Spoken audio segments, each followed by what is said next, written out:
way. Anybody getting your own way besides me?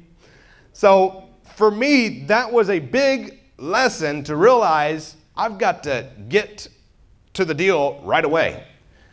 We're in a hot market, and deals ebb and flow. They come and go, and when you negotiate a deal with a seller, make sure you're getting the contract signed right away.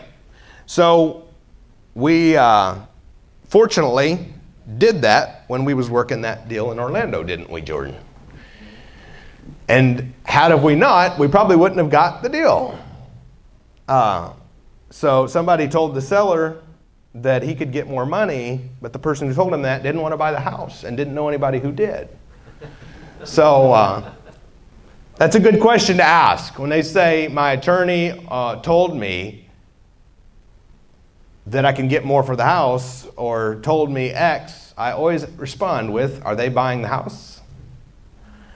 When they say, the realtor told me I'll get another $100,000 or $50,000, I say, cool. Are they planning on buying the house? Well, no, they're going to list it. I said, cool, I'm a buyer. Would you like to sell it or would you like to list it? Because if you want to list it, I can't help. And I always tell them this because I want it to be a win-win-win. You should do whatever you feel is best for you. Very important, because I mean that. I would rather them, if they need to retail their property and get full price and all cash. Now, if I'm offering them terms and I'm paying them full price, sometimes I don't understand why they would want to retail it and take actually less money than what I'm willing to pay them. But if they need all their money now at full retail, I've told people before, I'm not a fit for you, and I'm okay with that. Why? Because I want everybody to win. How many agrees that it's always better when everybody wins? When every transaction I do, every night when I go to bed, that everybody who came in contact with me, life was made a little better because they met me. We solve sellers' challenges, ask questions, and lead them to where they are needing to go. If I find out they're needing to do something different than work with me, I'm 100% okay with that. I had a mental block when I started. I was very concerned that I would have to take advantage of people or would need to take advantage of people in this business, because some investors have kind of that reputation, don't they? Unfortunately.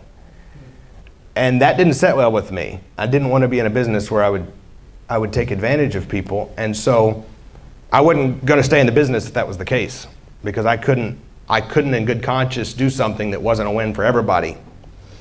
And so I battled with that. I thought, well, what if I'm getting a good deal on the house and they could get more elsewhere?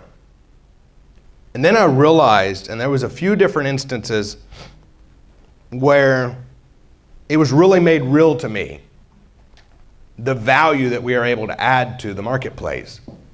I remember one in particular.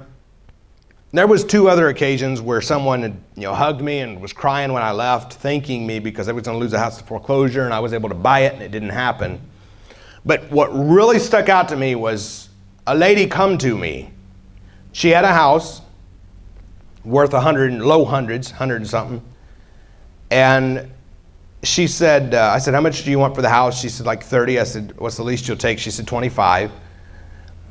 And I said, okay, the numbers make sense. We're going to go buy the house. This was back when we was doing it in person.